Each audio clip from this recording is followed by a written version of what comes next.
De acuerdo, Diego. Bueno, primero que todo, muchas gracias, Miguel, por aceptar darnos esta charla. Es un gusto. Y para las personas que no lo conozcan, bueno, Miguel Ángel Echarte es licenciado en Administración y Dirección de Empresas y doctor de Economía. Ha sido profesor durante varios años en universidades de Ecuador y bueno, actualmente se encuentra en España.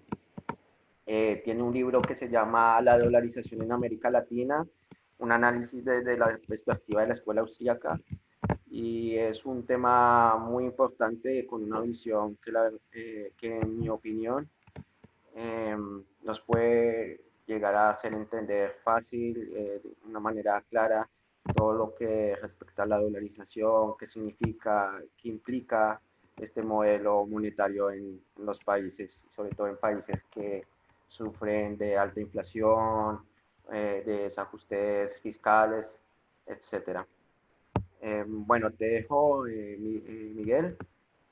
Una vez más, muchas gracias. Bueno, gracias por la invitación, Diego. Y pues sí, hoy vamos a hablar de la dolarización en América Latina. Como ha comentado Diego, yo estuve durante 6 años trabajando en Ecuador. Yo llegué a Ecuador en 2012 y me empecé a dar cuenta de los efectos que había tenido la dolarización en Ecuador y cómo le había permitido, pues, aislarse de los problemas que otros países que tienen monedas propias, por ejemplo, Venezuela claramente y en menor medida Argentina, pues cómo eso le ha permitido, pues, tener mayor fortaleza para afrontar situaciones de crisis económicas que también han padecido, pero no han sido crisis inflacionarias, como sí ha ocurrido en Venezuela o en Argentina. Entonces, la idea del libro, que lo tengo por aquí, La dolarización en América Latina, en realidad el libro es una adaptación de mi tesis y está previsto que salgan nuevas ediciones actualizando la información porque la mayor parte lo escribí en 2016 y ha habido cambios de gobierno, ha habido nuevas noticias que hay que ir incorporando. Pues la idea era aplicar la teoría austriaca del capital y del ciclo económico a diferentes casos de estudio. Porque yo me di cuenta que Ecuador estaba dolarizado en el año 2000, es poco conocido, más allá de la región, en Europa se conoce poco, pero que hay otros países que están dolarizados también de forma oficial. Por ejemplo, El Salvador, un año después que Ecuador, dolarizó su economía. Y quizá por ser países pequeños, con poca influencia regional, no son casos tan conocidos, pero es muy interesante porque yo hice la tesis con Huerta de Soto. El profesor Jesús Huerta de Soto es el máximo exponente de la escuela austriaca en español. Y él escribió un artículo.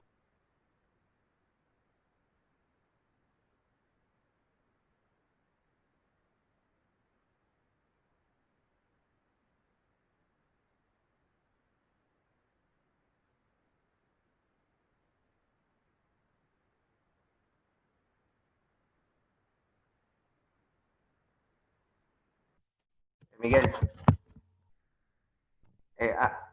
dame un minuto que está silenciado. Eh, Hace un minuto te silencias, creo que te silencié o algo.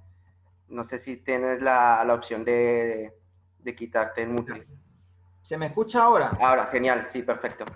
Vale, pues perdonad, yo también estaba viendo como una ventana emergente, pero no sabía si era algo importante o no. Bueno, pues estaba comentando que cuando estaba en Ecuador, pues intentaba aplicar la teoría austríaca del ciclo económico a los casos de dolarización oficial de ese país, de Ecuador, de El Salvador, porque mi maestro, Jesús Huerta de Soto, que es el mayor representante de la escuela austríaca en España, pues había hecho un análisis sobre los beneficios que tenía para los países de la zona euro, precisamente haber abandonado sus monedas nacionales y haber adoptado una moneda común.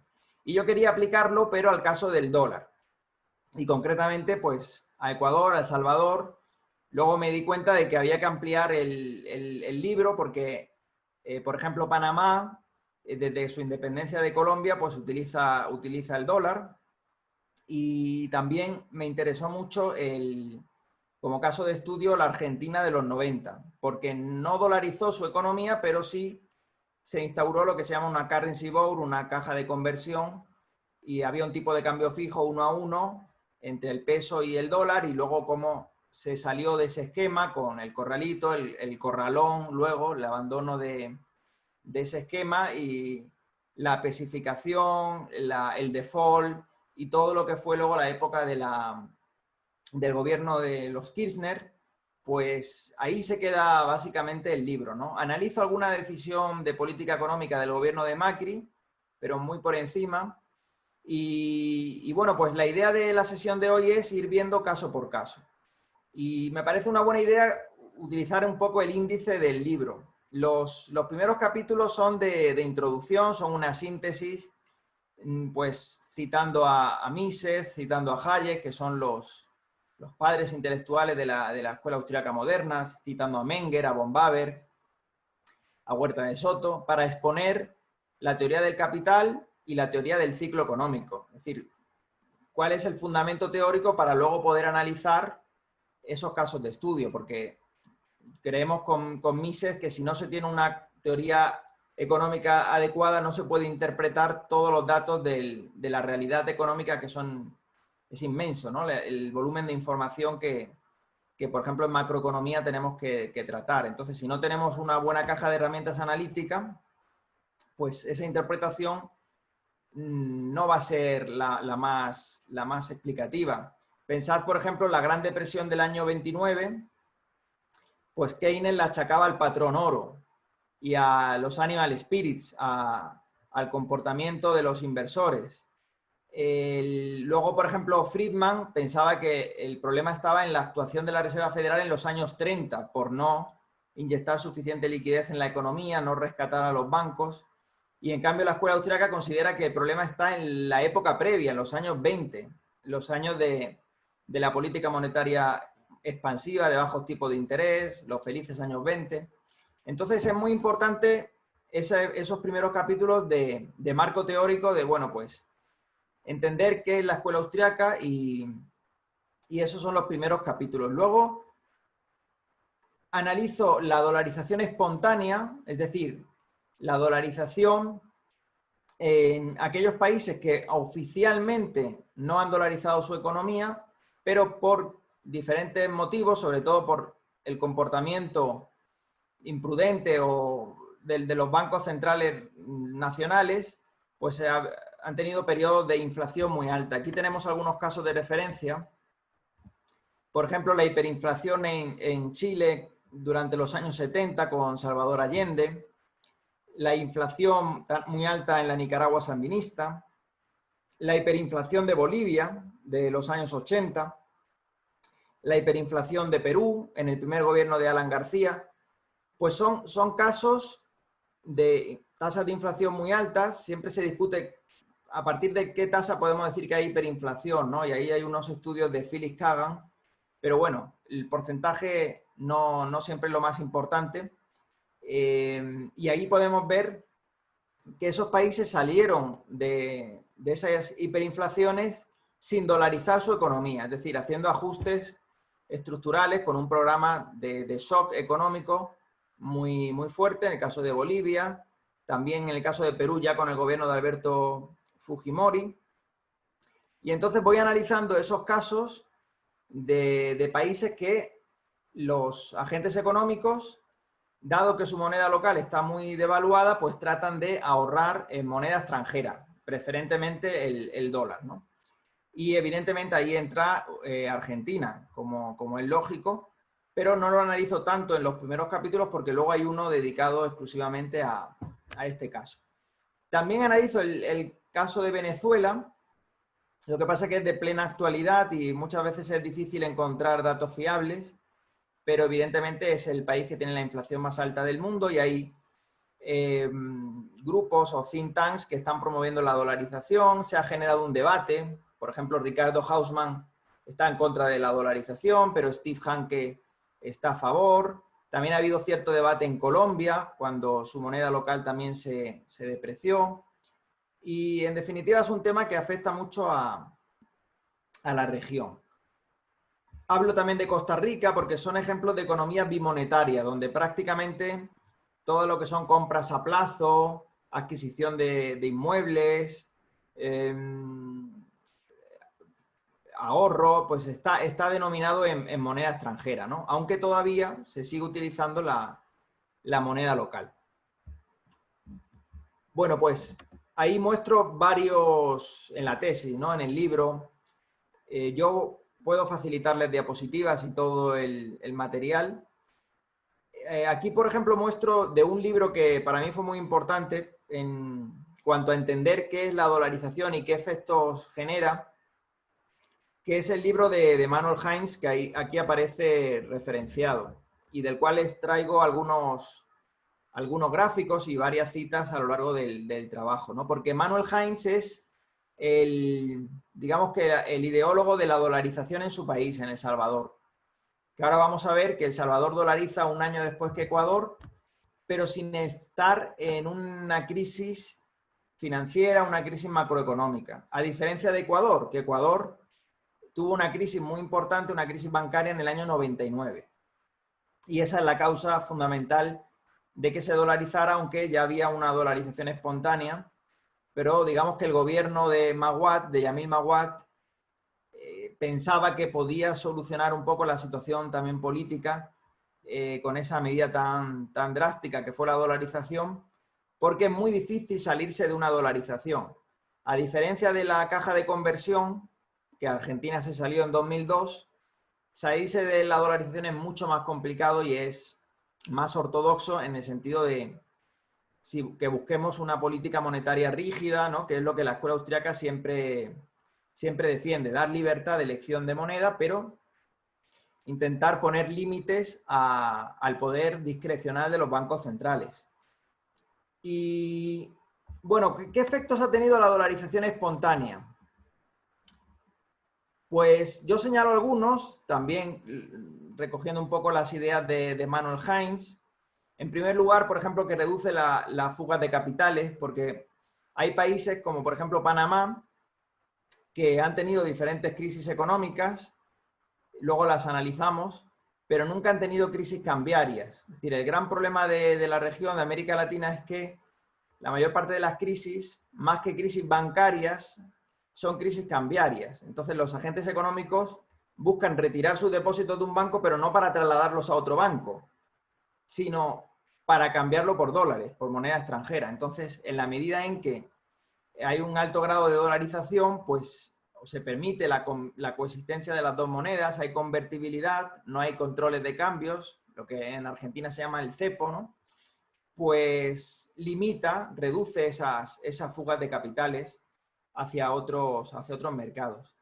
También tiene efectos sobre el comercio internacional. Por ejemplo, el dólar es la moneda de reserva internacional y el 80% de las transacciones se realizan en dólares. Entonces, Ecuador exporta petróleo, pues tener una moneda en la que se cotiza el petróleo, que es el dólar, pues reduce los costes de transacción y también reduce el coste de tener que contratar seguros por si hay una devaluación de la moneda, es decir, los seguros de cambio.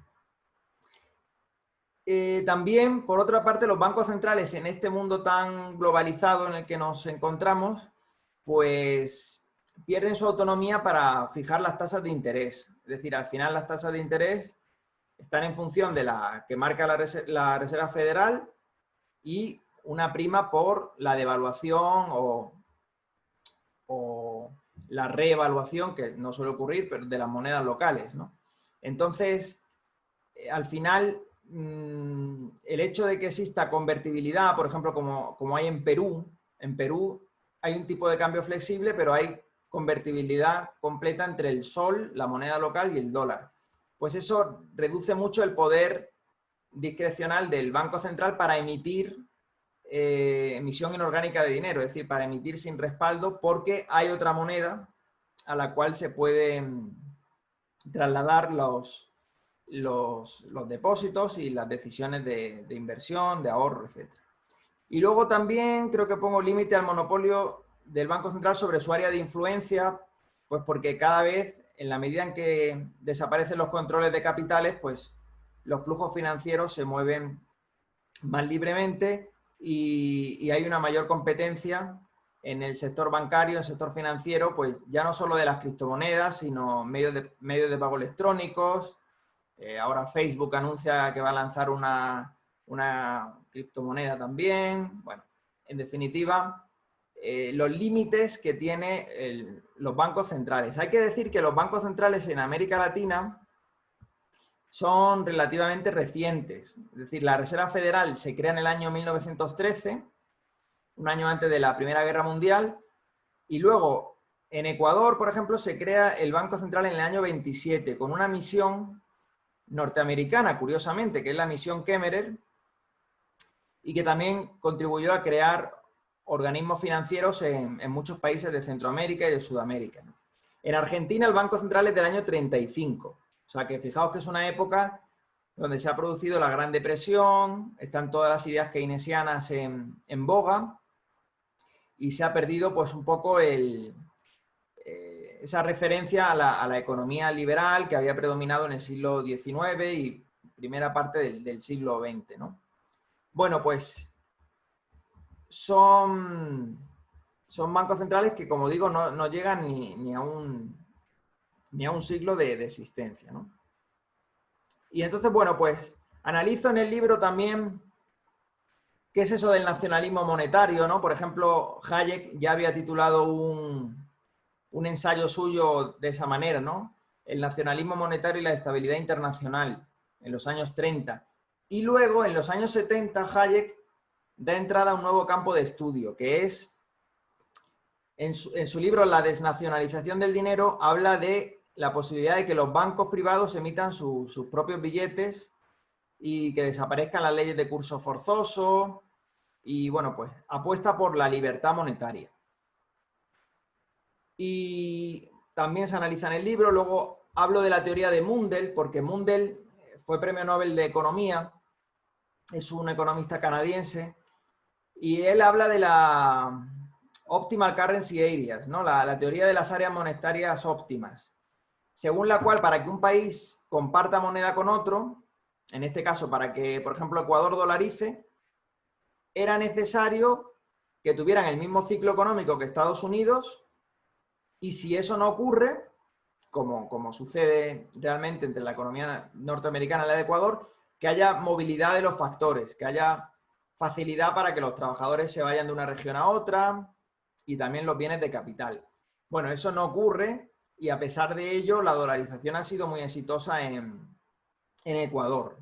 Por tanto, al final el criterio de qué moneda es la más óptima, pues está en función de la que genere más confianza en los agentes económicos. O sea, hay que darle la posibilidad de que elijan libremente en qué moneda quieren comprar, ahorrar y tomar sus decisiones de inversión, ¿no? Entonces hay una crítica a esa teoría de las áreas monetarias óptimas de Mundell. Y luego, ya entrando en cada país, en el capítulo 4 analizo Ecuador, luego El Salvador, luego Panamá y luego Argentina. Pues bueno, hay una parte de historia económica, que a mí me gusta mucho la historia económica. Entonces, bueno, cuento cómo era el sistema bancario antes de la llegada del Banco Central en el año 27 en Ecuador. Los bancos privados emitían sus propios billetes, primero respaldado al 100%, luego ya no. Cuento un poco la historia. Ahí recomiendo un libro de José Luis Cordeiro, que aparece al final, que se llama La segunda muerte de Sucre y el renacer de Ecuador, ¿no? El Sucre es la moneda que tenía Ecuador y que la abandonan en el año 2000 para adoptar el dólar, ¿no? Entonces, hablo de la historia económica de Ecuador y luego ya me centro en los años 90. Es decir, ahí hay un proceso de dolarización espontánea porque el Sucre se va devaluando cada vez más. Entonces, por ejemplo, un dato curioso es que cuando el Banco Central de Ecuador se crea en el año 27, el tipo de cambio nominal era 1:5. Sucre dólar, ¿no? Entonces, fijaos que ya para el año 99 estaba en torno a 20.000 sucres el dólar. O sea, de 5 a 20.000, ¿no? Y al final se dolariza a 25.000 sucres por dólar. Esa es la tasa de cambio que se elige en el año 2000. Y esa dolarización espontánea se puede ver de varias formas. Por ejemplo, aquí en este cuadro podéis ver el porcentaje de depósitos en dólares con respecto al total a lo largo de la década de los 90. Entonces, fijaos cómo los ecuatorianos empezaban a ahorrar, aquellos que tenían acceso a dólares, pues empezaban a ahorrar en la moneda extranjera, ¿no? Y eso es una muestra de la desconfianza que tenían hacia la autoridad monetaria, hacia el Banco Central. ¿Pero qué ocurre? Pues que en el año 99 hay una crisis económica muy importante. De hecho, muchos ecuatorianos se fueron al exilio en ese periodo. Muchos llegaron a España en esos años, también a Italia, a Estados Unidos, a raíz de esta crisis del 99.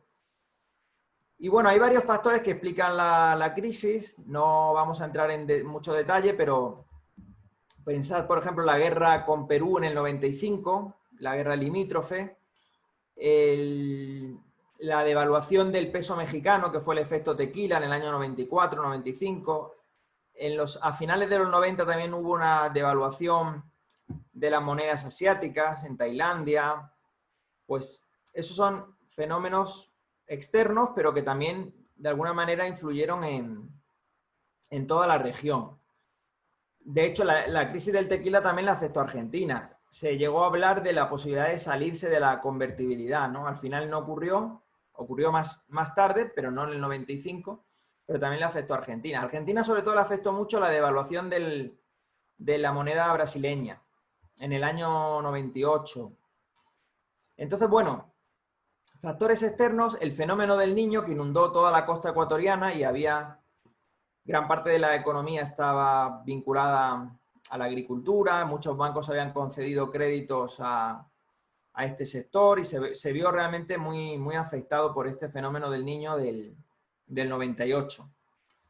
Y luego, factores internos, sobre todo, la política monetaria que llevaba el Banco Central y, por ejemplo, los créditos vinculados, que eran créditos que se daban los banqueros a empresas que estaban en propiedad de los mismos banqueros. Es decir, no había incentivos de mercado correctos, ¿no? Sino que había una regulación que favorecía en cierta medida pues, la corrupción. Cuando un banco quebraba, el Banco Central lo rescataba con dinero público. Y en ese momento pues, se crean la tasa Tobin, por ejemplo, se crea un impuesto especial que hace que la gente acuda menos a los bancos. Bueno, una serie de cuestiones. Aquí pongo también que se sustituye un sistema de bandas cambiarias por un régimen de flotación libre. Bueno, al final eso lo que hace es reconocer la depreciación de la moneda local. Porque, bueno, el Banco Central intervenía para mantener en las bandas, es decir, pues hay un techo, un suelo, pero al final cuando ya eliminas ese sistema, pues bueno, el mercado reconoce que tu moneda no vale tanto. Pero, bueno, eso tengáis un poco claro cuáles son las causas. Aquí tenéis imágenes del feriado bancario, porque durante unos días se decretó el cierre de los bancos. Eso ya había ocurrido en Estados Unidos con Roosevelt, que Roosevelt también declaró vacaciones bancarias en los años 30. Pues aquí ocurrió lo mismo, ¿no? Y mucha gente perdió sus ahorros. Entonces, bueno, en ese contexto es que se decide dolarizar. Es decir, hay que entender un poco la situación de los años 90 en Ecuador. Y fijaos que la dolarización inmediatamente hizo que la tasa de inflación cayera drásticamente, ¿no? Siempre hay un periodo de ajuste de precios relativos, pero luego ya a partir de 2002 la tasa de inflación ha sido muy baja en Ecuador. Incluso ha habido periodos de deflación. Pues este sería un primer efecto que ha supuesto la dolarización para Ecuador. Pues evidentemente, al eliminar el riesgo cambiario, eliminar la política monetaria del Banco Central, rápidamente pues contienen la inflación. También se redujeron las tasas de interés. Aquí tenéis bueno, no es una portada de periódico, pero una noticia de cómo las tasas de interés bajaron al 20%, pero venían del 200%, ¿no? ¿Por qué? Porque el tipo de interés tiene un componente de riesgo y de expectativa de depreciación de la moneda. Entonces, cuando eliminas eso, pues las tasas de interés bajan mucho y eso supone un ahorro financiero para empresas, para familias. Te permite planificar a largo plazo, porque no tiene riesgo de esa devaluación. Y también la dolarización ha hecho que antes era más importante el gerente financiero que el gerente de producción dentro de una empresa. Es decir, al final había mucha gente que se enriquecía con la especulación cambiaria, en lugar de que la empresa se dedique a producir bienes y servicios de mejor calidad, mejor precio, ¿no? Entonces, todo eso se logró en Ecuador. Es verdad que las tasas siguen siendo más altas que en otros países dolarizados, como Panamá, pero eso se debe a que, como vamos a ver luego, en Panamá, primero, no hay banco central en Panamá y hay mucha competencia bancaria, sobre todo de bancos internacionales. Y eso no ocurre en Ecuador. Es decir, Ecuador dolarizó, pero mantuvo el Banco Central y no flexibilizó el mercado para permitir la entrada de bancos internacionales. De hecho, que yo conozca solo hay uno, que es el Citibank. El resto son bancos nacionales y el mercado financiero es muy reducido, el de Ecuador, ¿no? Entonces, si Ecuador se hiciera esa reforma de integración financiera, pues potenciaría mucho los resultados de la dolarización. Entonces, la dolarización es una medida de política monetaria que tiene muchas ventajas, pero hay que hacer reformas en el lado real de la economía. Y eso es lo que no se ha hecho del todo bien en Ecuador en los últimos años.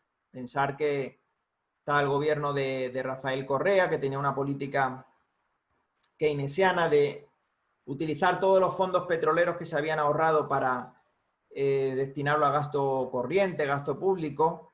¿Y qué ha ocurrido? Pues que tanto en Ecuador como en El Salvador, como no tenían posibilidad de financiar el gasto público emitiendo moneda, recurrieron a la otra vía, que es el endeudamiento público. Entonces, al final, luego vamos a ver tasas de deuda pública en Ecuador, en El Salvador, la deuda pública creció muchísimo, ¿no? Y eso recuerda a la Argentina de los 90, sobre todo del 95 para adelante, que es cierto que por la ley de convertibilidad no podía emitir pesos si no tenía el Banco Central dólares que lo respaldaran, pero las provincias empezaron a endeudar y al final dependía mucho del Fondo Monetario Internacional, y cuando el FMI dejó de prestar dinero a Argentina, pues hubo que salir de ese sistema, ¿no? Entonces es lo que Huerta de Soto sostiene, que en un sistema de banca con reserva fraccionaria, si no hay un banco central que suministre liquidez en momentos de crisis, pues el sistema no puede operar, ¿no? Lo que pasa es que él propone eliminar el Banco Central, pero también impedir que los bancos actúen con reserva fraccionaria. Es decir, él propone el encaje del 100% siguiendo las teorías de Rothbard y de Mises, que eso es un punto de mucho debate dentro de la escuela austriaca, porque hay autores que consideran que eso no es lo más importante, hay otros que sí. Algunos hablan de separar la banca comercial de la banca de inversión, que eso ya se hizo en Estados Unidos en los años 30 con la ley Glass-Steagall Act. Bueno, entonces vemos un poco aquí en este gráfico las tasas de interés son del año 2016, pero bueno, se aprecia cómo son más reducidas en Panamá.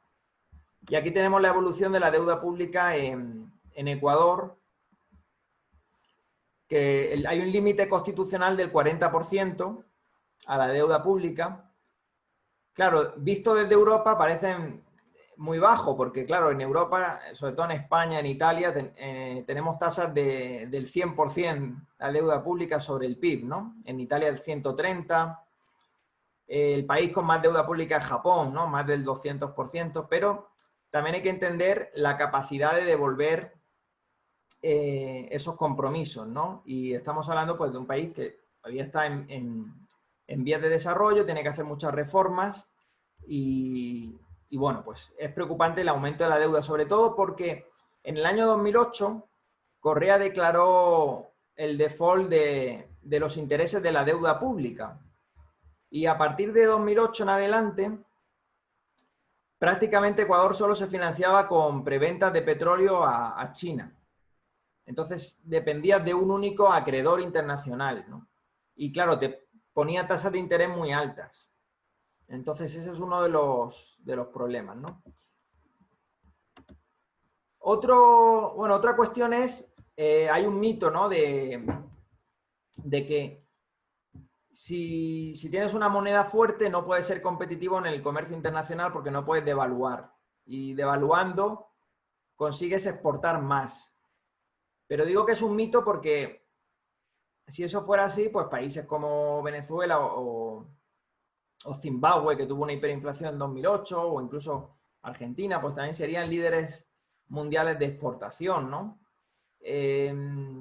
Puede suponer un impulso a corto plazo, pero al final la capacidad para exportar va a depender de la productividad de la economía y de otros factores, ¿no?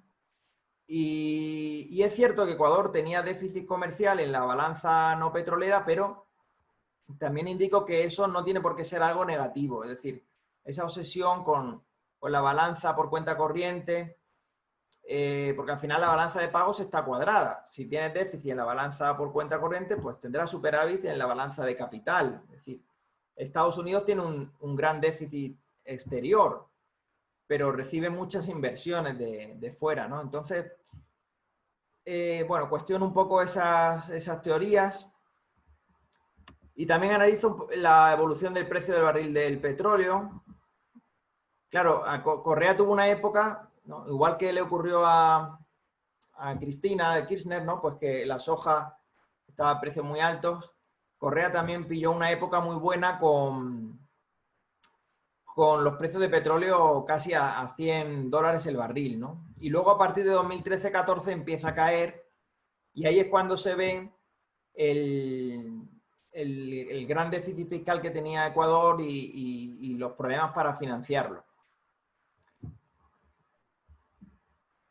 Y claro, siempre hay académicos que proponen desdolarizar, pero realmente no hay ningún partido político serio que esté hablando de salirse del dólar en Ecuador. Ahora he escuchado algún analista más, porque claro, con la situación del coronavirus, pues claro, siempre empiezan a surgir estas teorías de nuevo, ¿no? Pero en principio hay un respaldo popular muy alto a la dolarización en Ecuador, muy alto porque todavía tienen recuerdo de esa inflación tan alta en la época del Sucre.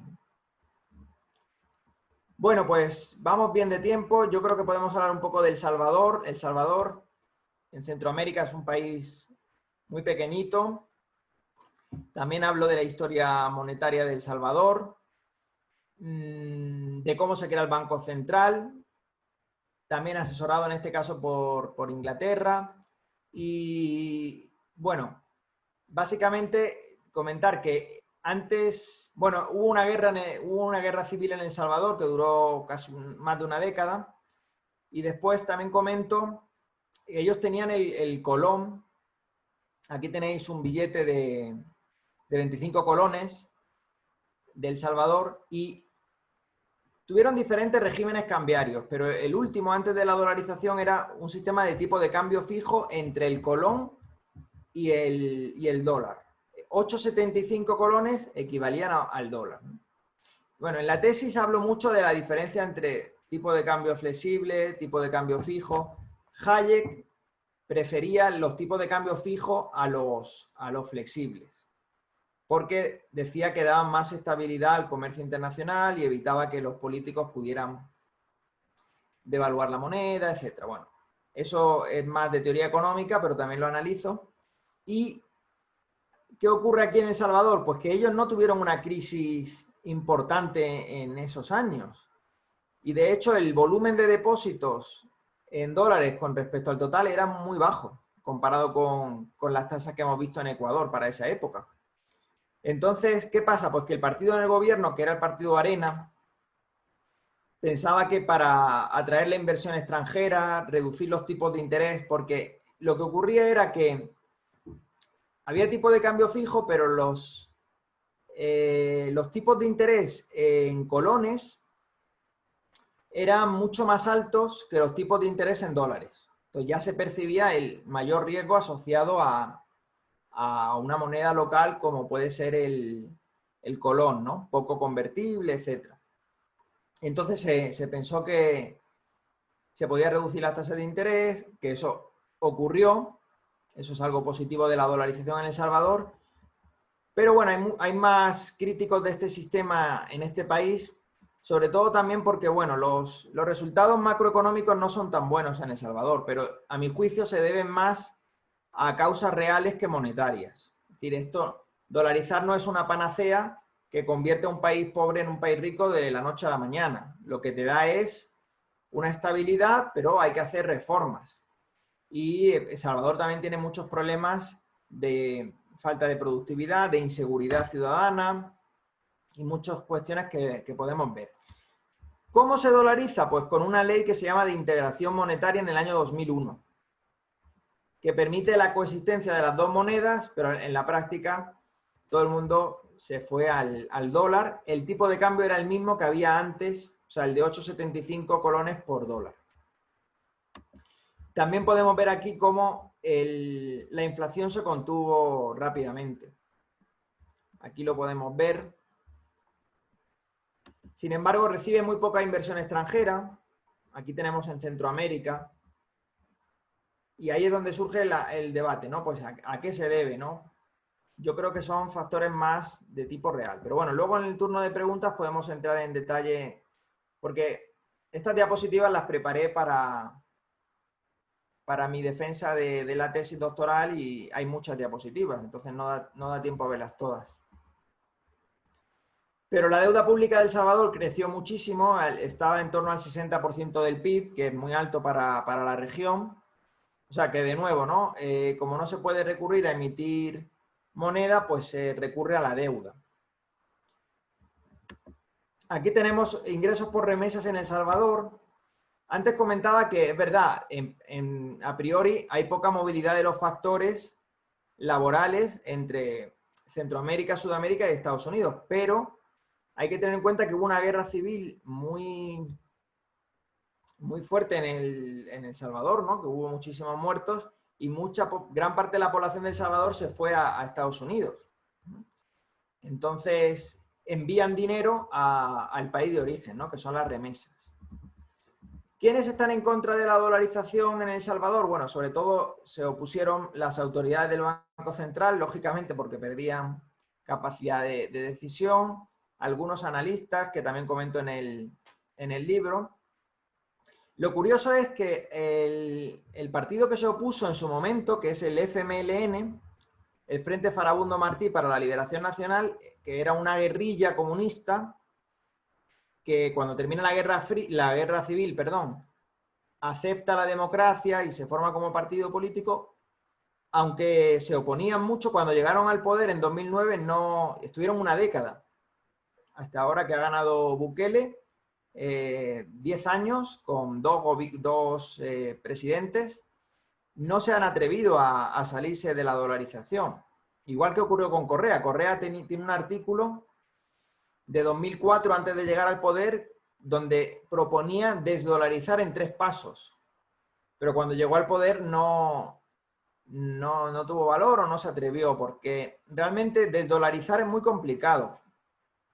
Supondría primero que volver a una moneda local muy devaluada, habría una fuga de capitales muy fuerte hacia otros países, los tipos de interés serían muy altos, costaría mucho acceder al crédito internacional y realmente no es que no haya precedentes, porque pero lo que pasa es que, claro, no estaban dolarizados de manera oficial. Por ejemplo, lo de Argentina no era una dolarización.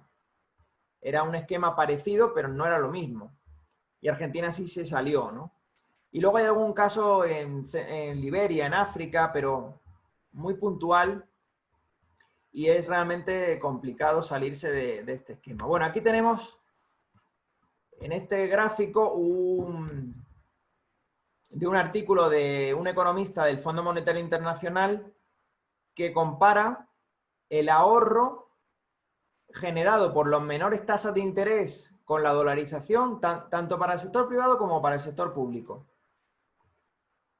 contra el señoreaje. Es decir, porque siempre una de las críticas que se hace es que los países que aceptan el dólar pierden el señoreaje, ¿no? Que son los ingresos que obtiene el Banco Central por emitir un pasivo que no devenga intereses. Bueno, pues es verdad, se pierde el señoreaje.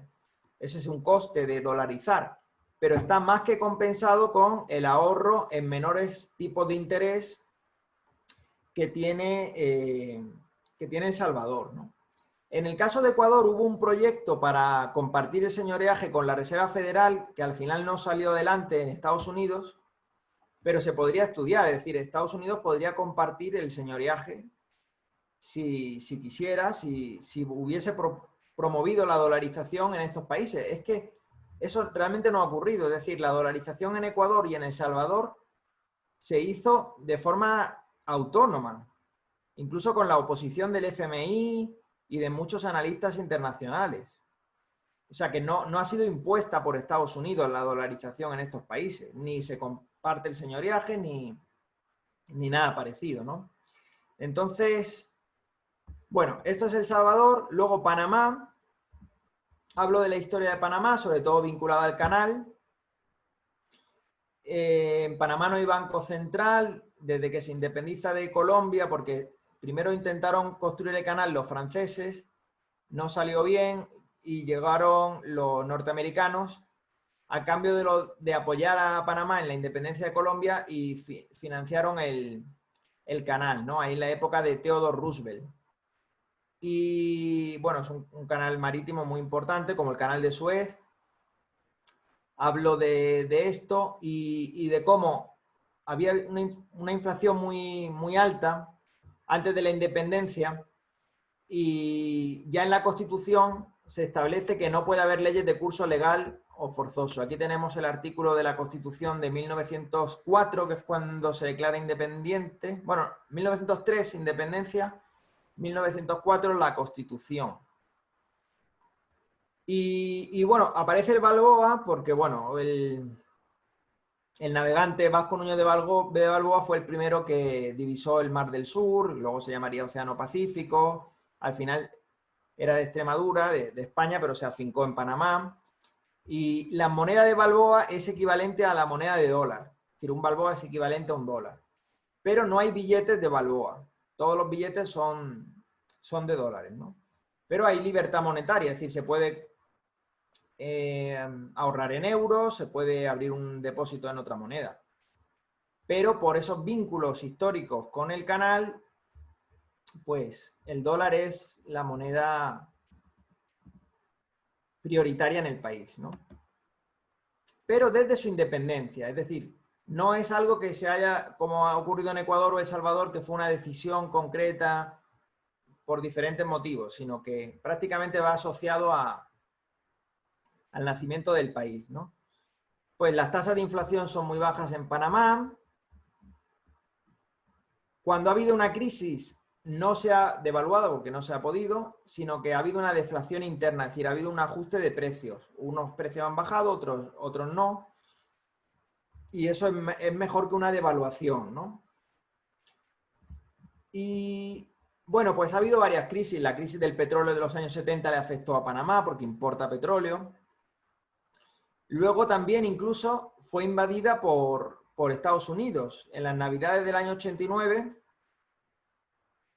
pues esto es por la cuestión del general Noriega y temas del narcotráfico, bueno, y de la dictadura militar, y al final Estados Unidos invade Panamá y a pesar de todo, pues luego se recuperó económicamente y, bueno, es un país bastante estable. Lo que ocurre es que en los años 70 se hace una reforma bancaria y se permite la entrada de muchos bancos internacionales.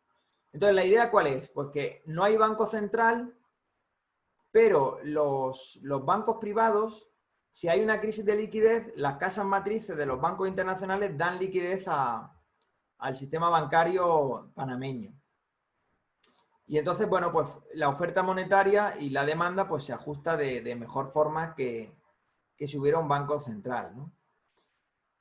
Es un caso muy interesante por lo que estamos comentando, ¿no? De los efectos que ha tenido la banca central en casi toda la región. Bueno, Argentina no...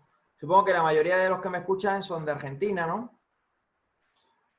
También trato en el capítulo 7 el sistema de tipo de cambio fijo de los años 90. Entonces hablo de la historia monetaria de Argentina, de la ley de convertibilidad y la especificación, bueno, pues todas estas cuestiones. La estanflación, por ejemplo, de los años 75, 90, es decir, hablo del Rodrigazo, de la tablita cambiaria, todo el periodo de la dictadura militar, luego de Alfonsín. ¿Por qué se entra en la convertibilidad? Pues porque había habido una hiperinflación a finales de los 80 con Alfonsín. Entonces, ahí entra Domingo Cavallo como ministro de Economía, luego se iría y luego volvería. Hay mucha gente que lo recuerda por lo del corralito, que eso no es tan agradable para su persona, pero es verdad que los primeros años hizo una muy buena gestión, es decir, la ley de convertibilidad contuvo drásticamente la inflación. Lo que pasa que, bueno, luego el tema del corralito pues ha ensuciado un poco la figura de Cavallo, pero fijaos en la portada del diario Clarín, habla de dolarizar la economía. No, en realidad no se dolariza la economía, sino que se establece ese sistema por el cual el Banco Central no puede emitir pesos si no tiene dólares para respaldarlo. Entonces, en el fondo, tiene efectos muy parecidos. Y aquí recojo un cuadro de un economista argentino que se llama Iván Carrino, que lo presentó en un congreso, y bueno, pues se puede ver algunas variables macroeconómicas, ¿no?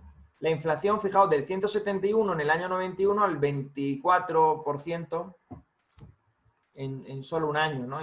Y fijaos cómo Argentina en los años 95, 96, 97 prácticamente no tenía inflación, ¿no? Escuchándolo hoy, pues suena sorprendente si no se conoce la historia económica de Argentina, ¿no? Porque Argentina siempre ha tenido muchos problemas monetarios, salvo en esta década de los 90 con Menem, con Carlos Menem, que también, bueno, pues se privatizaron muchas empresas públicas. Si bien es cierto que no se liberalizaron tanto muchos sectores, sino que, bueno, pues se consiguió ingresar dinero de la venta de empresas públicas, pero los economistas liberales, más que la privatización de empresas, lo que defendemos es la liberalización, es decir, privatizarlo, pero permitiendo que haya competencia en ese sector. Y eso no siempre ocurrió. Y luego, bueno, pues se dependió mucho de la deuda. Fijaos, por ejemplo, la deuda pública argentina, cómo fue creciendo durante esos años, ¿no? Y luego, pues aquí tenemos otra portada de Clarín con el famoso corralito, ¿no? Que era una limitación de retirada de efectivo de 1.000 pesos al mes. Y después, pues hubo mucho, bueno, ya conoceréis cómo se fue Fernando de la Rúa del poder, ¿no? En helicóptero de ahí de la Casa Rosada, todo ese caos que hubo político con varios presidentes en muy poco tiempo. Y al final se optó por la vía para los políticos más fácil, ¿no? Que es para licuar un poco el gasto público y para favorecer a las personas que estaban endeudadas en dólares, pues salirse de la convertibilidad, ¿no? Y se pasa del 1-1 rápidamente al 4-1, ¿no? Y eso es lo que aquí aparece, ¿no? Es decir, Argentina no pagará la deuda, que eso es el default, y lo de la tercera moneda, bueno, pues ya se refiere al peso, pero no convertible, no al peso de la convertibilidad de los 90, ¿no? Devaluación y desdolarización. Entonces, bueno, pues un poco un repaso no sé si hay alguna diapositiva más interesante por aquí. Bueno, hablo del cepo cambiario, que luego Macri lo elimina, pero luego lo vuelven a poner antes de irse. Y aquí hay una tabla comparativa de los diferentes casos analizados, es decir, Ecuador, El Salvador, Panamá y Argentina. Y entonces podemos decir que dolarización hay varios tipos. Dolarización de facto, que es cuando oficialmente, perdón, de facto es cuando en la práctica, de hecho, se utiliza el dólar, aunque no haya sido reconocido por el gobierno, y de jure, de derecho, que es cuando oficialmente se reconoce, que es lo que ocurrió en Ecuador y El Salvador. Y luego dolarización en un sentido estrecho, que es cuando se adopta el dólar, o en un sentido amplio, cuando, por ejemplo, un país adopta una moneda extranjera. Por ejemplo, Kosovo utiliza el euro, sin estar dentro de la Unión Monetaria Europea, ni de la Unión Europea. De hecho, Kosovo declaró la independencia por su cuenta. Y con el respaldo de Estados Unidos, pero Rusia se oponía, y muchos países de Europa, España se opuso a la independencia de Kosovo. Entonces, en Sudáfrica, Namibia y Lesoto utilizan el rand, que es de Sudáfrica, pero lo utilizan otros países. Es decir, a veces se habla de dolarización en sentido amplio cuando se utiliza una moneda común extranjera, aunque esa no sea el dólar. Y bueno, es un tema muy interesante. Ya os digo yo, porque estuve 6 años en Ecuador y el caso que más conozco es el de Ecuador. Lógicamente he leído bastante de El Salvador, de Panamá y de Argentina, pero bueno, a ver por dónde van las preguntas. Si son de Argentina, pues intentaré responder. Yo siempre sigo la actualidad argentina, pero realmente es tan complicado todo lo que sucede, bueno, que a ver cómo salen. Yo os compartiré las diapositivas, si Diego lo permite, y luego aquí tengo bibliografía y mucha. He puesto estos por poner algunos. Los dos de abajo de Ecuador, y luego el de Manuel Heinz, que aparece aquí, que es muy bueno. Lo que pasa es que no está en español, hay que leerlo en inglés. Y luego los otros se pueden encontrar fácilmente en Unión Editorial, que es donde espero poder volver a editar el libro. Esta vez ya salió con Unión Editorial Madrid, pero espero poder hacerlo con Unión Editorial Colombia a lo largo del año. Eso es lo que estamos estudiando ahora, una nueva edición del libro, actualizando toda la información, porque ha habido cambio de gobierno en Ecuador, o bien a Lenín Moreno, en El Salvador, en Argentina, y muchas cuestiones que han cambiado, ¿no? Pues es un poco la idea del libro. No sé si, Diego, me quieres hacer alguna pregunta, o del público. Nicolás preguntó cuál era la diferencia entre una convertibilidad y una dolarización como tal, y por qué en Argentina fue muy fácil salirse de la convertibilidad. Y aparte, esto ya es por mi cuenta, muchas de las personas economistas y eso que aparecen en los medios critican la convertibilidad o la dolarización porque causa competencia desleal por parte de empresas internacionales, lo dicen así, y aparte impiden un crecimiento, una política de empleo por parte de los gobiernos. Ellos, por ejemplo, se basan en que durante la década de los 90 el desempleo aumentó y que eso era o es una de las causas, según ellos, de una dolarización. Preguntan eso. Sí, bueno, pues gracias Diego por las preguntas. Sí, a ver, en cuanto a la diferencia, básicamente la dolarización es un esquema más ortodoxo, más rígido, porque supone reemplazar completamente una moneda por otra, que es lo que ocurrió en Ecuador. Es verdad que en El Salvador se permitió la coexistencia de las dos, pero en la práctica los agentes económicos reemplazaron los colones por los dólares. Y además también se incentivaba mucho el que eso sucediera desde las autoridades, además de que había un respaldo para hacerlo, ¿no? O sea que, en cambio, la convertibilidad, el Banco Central, digamos que puede emitir la moneda local si tiene dólares para respaldarlo. Si ha conseguido dólares, por ejemplo, vía exportación o de ahorro exterior, tiene más margen para emitir. Es verdad que tiene que estar respaldado, pero digamos que las dos monedas están en circulación, ¿no? Y es más fácil salirse de ese esquema que de una dolarización. Hay que recordar que Argentina ya tuvo una caja de convertibilidad en el siglo XIX, lo que pasa que con el patrón oro. Y también se salieron. Y es más sencillo, ¿no? Hay también el esquema de caja de convertibilidad, que es muy conocido por Argentina, ¿no? Pero existe en otros países. Por ejemplo, actualmente existe en Hong Kong.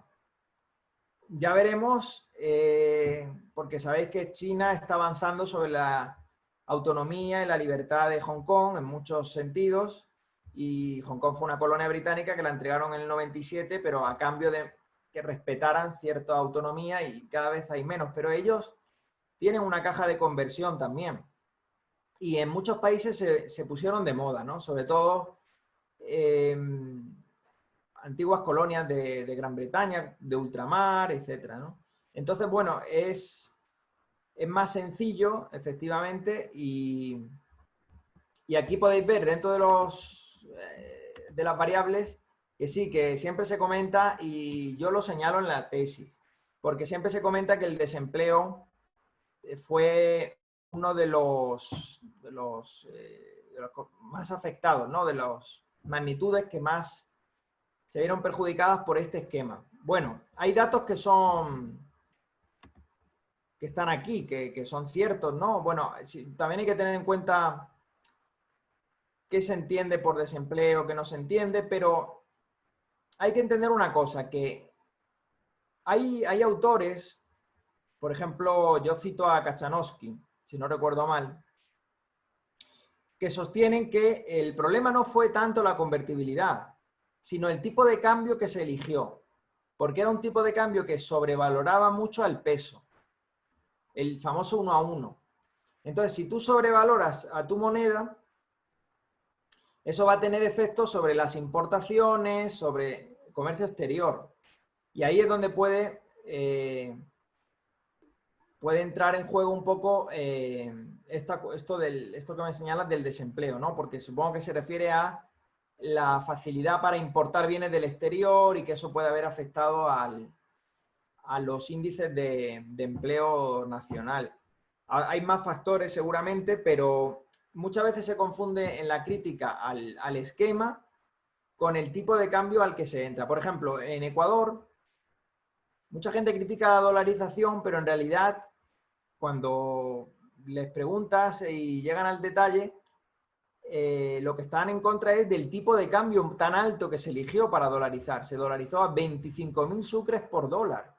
Y se podía haber hecho a menos, porque hay estudios serios que demuestran que se podía haber hecho a 20.000, etc. Entonces, claro, ahí hubo gente que salió perjudicada, pero no es tanto por la dolarización, sino por el tipo de cambio. Entonces, quizá afectó el tipo de cambio al que se entró a la convertibilidad. Hay que tener en cuenta que se entra con el austral, pero luego se cambia el austral por el peso. Y bueno, en todo caso, hay una tesis también muy interesante sobre hasta qué punto la política monetaria puede afectar al nivel de empleo, ¿no? Porque, claro, tener moneda local que va devaluando continuamente, a corto plazo puede ser que genere cierto empleo, pero la cuestión es si ese empleo no es sostenible, si se va a mantener a largo plazo. Ahí hay una tesis también de un economista argentino que se llama Adrián Rabier, que habla de la curva de Phillips. Pues a corto plazo puede ser decreciente, como pensaba Keynes, pero luego el dinero a largo plazo, bueno, a corto plazo no es neutral, pero a largo plazo tampoco, y al final, si esas inversiones no son sostenibles, no son rentables, al final pueden acabar generando una crisis como los años 70, de alto desempleo y alta inflación. Es decir, que tampoco podemos caer en esa idea de que la inflación va a ayudar a generar empleo sostenible, porque realmente muchas veces lo que se hace es crear empleo, pero reduciendo el salario real de los trabajadores, ¿no? Entonces, bueno, eso es un tema de mucha discusión y de mucho debate. Yo tengo una cita de sobre esta cuestión del desempleo en el libro de Gustavo Lázari y de Pablo Guido, que son dos economistas también liberales de Argentina, ¿no? Pero bueno, que sí que son temas de mucha reflexión y de mucha discusión.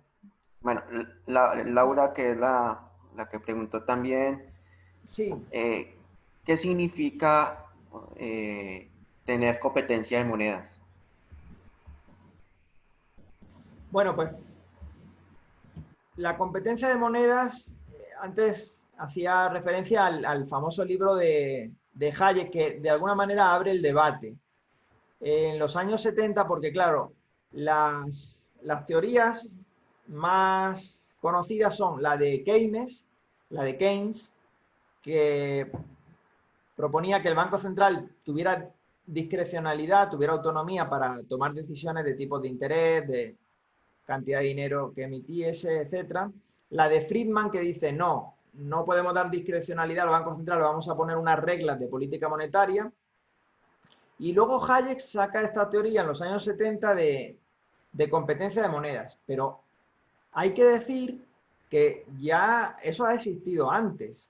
Yo, por ejemplo, en Ecuador lo he estudiado que antes de que se creara el Banco Central, los bancos privados emitían sus propios billetes. De hecho, no sé si tengo aquí imágenes de algunos bancos privados de Guayaquil, por ejemplo, fijaos aquí, este es el Banco Comercial y Agrícola, pues este emitía su propio billete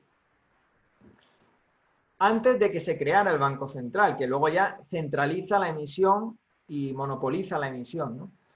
Y no estoy seguro, pero prácticamente diría que sí ocurrió lo mismo en Buenos Aires, porque alguna vez empecé a leer un artículo sobre banca privada y emisión de bancos en Buenos Aires, pero antes, evidentemente, de que se creara el Banco Central de Argentina, ¿no? Entonces, bueno, la competencia de monedas, de alguna manera, imaginad, por ejemplo, en el entorno de las criptomonedas ya existe, ¿no? De Bitcoin, Ethereum, Ripple, pues claro, en el ámbito de las monedas nacionales, del dinero fiduciario, pues hay algunas experiencias, pero todavía, por ejemplo, en Zimbabue, después de la hiperinflación de 2008, empezaron a circular monedas de muchos países, incluso de Estados Unidos, pero también el RAN de Sudáfrica. Es decir, pues significa que hay libertad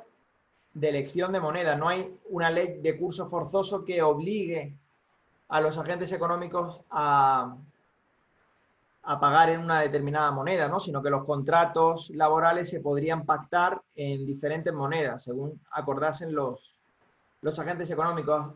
Lo que pasa es que, a la luz de lo que ocurre, por ejemplo, en Argentina, si se da libertad de elección de moneda, probablemente sea el dólar la que se imponga, por la experiencia que se ha tenido, ¿no? Entonces, es una teoría que desarrolló Hayek, que cada vez más se va a aplicar porque cada vez hay más competencia. Ya digo, Facebook va a sacar Libra, su propia criptomoneda, pero es que seguramente Amazon en unos años saque. Entonces hay competencia porque los agentes económicos pueden, en teoría, podrían pactar una remuneración en otra moneda, invertir en otra moneda, ahorrar en otra moneda. Pero evidentemente pues todavía estamos lejos de ese escenario, porque en la mayoría de países hay una moneda de curso legal, ¿no? Esa es la realidad. Pero es verdad que en muchos países hay bimonetarismo, es decir, que hay coexistencia de dos. Bueno, pues ya es más libertad monetaria que si hay un cepo cambiario, hay un control de cambios. Por ejemplo, en Perú, pues entre el sucre y el dólar. O en Costa Rica también. Entonces, esa sería un poco la idea, ¿no? Pero yo recomiendo ahí este libro de la desnacionalización del dinero, porque es bastante más claro que el otro. Él tiene un ensayo de los años 30 que se llama así, ¿no? Monetary Nationalism, nacionalismo monetario y estabilidad internacional, algo así, ¿no? Entonces, ahí defiende los tipos de cambio fijos sobre lo flexible. Pero luego, ya más adelante, habla de esto de la libertad de elección de moneda.